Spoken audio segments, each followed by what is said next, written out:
Assalamualaikum warahmatullahi wabarakatuh. Perkenalkan, saya Siti Aisyah Zahra dari Prodi PGSD dengan NIM 2514040005. Nah, di sini dengan mata kuliah belajar dan pembelajaran, saya akan menjelaskan tentang teori belajar humanistik. Nah, di sini yang saya jelaskan ada pengertian, pakar-pakar, keunggulan, kelemahan, dan implementasi teori humanistik. Nah, di sini pengertian teori humanistik adalah cabang dari ilmu psikologi yang memiliki kemiripan dengan teori kepribadian.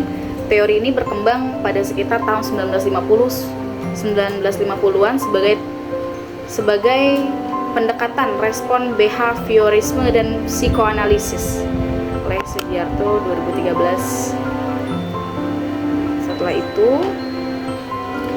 kita lanjut ke pakar teori belajar humanistik. Pertama itu ada Abraham Maslow. Nah, Abraham Maslow ini berpendapat bahwa seorang siswa tidak akan bisa belajar secara efektif jika kebutuhan-kebutuhan dasarnya belum terpenuhi.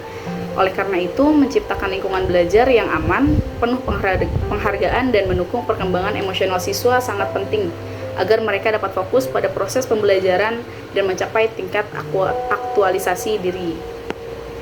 Selanjutnya ada Carl R. Roger.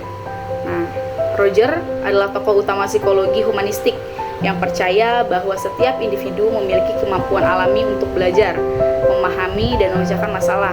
Ia memperkenalkan konsep freedom to learn, yaitu pembelajaran yang memberi kebebasan dan tanggung jawab penuh pada peserta didik. Seperti yang sudah diterapkan mungkin di kurikulum kita sekarang, bahwa pembelajaran yang bebas, yang tidak berpusat pada guru.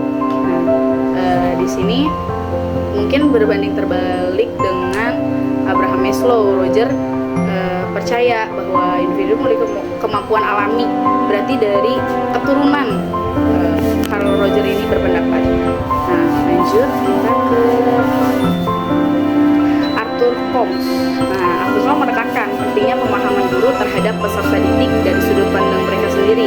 Bersama Donald, ia mengemukakan konsep meaning, yaitu pembelajaran yang harus bermakna dan relevan dengan kehidupan nyata untuk menghasilkan perubahan perilaku positif.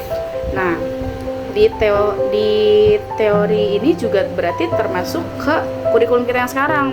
Pembelajaran itu harus bermakna, harus menyenangkan juga. Nah, selanjutnya yaitu keunggulan. Nah, keunggulan dari teori ini menekankan potensi manusia, pendekatan yang berpusat pada individu, jadi berpusat pada si anak, tidak berpusat kepada guru. Jadi guru hanya menjadi fasilitator dan motivator. Jadi yang berperan di kelas adalah siswa. Terus juga mendorong pembelajaran yang bermakna. Terus meningkatkan kepercayaan diri dan kemandirian. Karena dengan berpusat kepada siswa, jadi siswa lebih mandiri, lebih percaya diri untuk mengemukakan pendapatnya.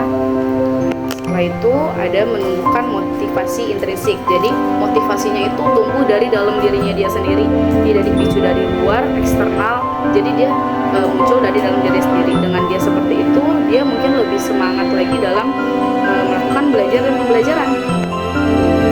Setelah itu ada kelemahan. Nah, kelemahannya itu kurang objektif dan sulit diukur. Nah, yang kedua, kurang memperhatikan faktor lingkungan dan sosial ekonomi.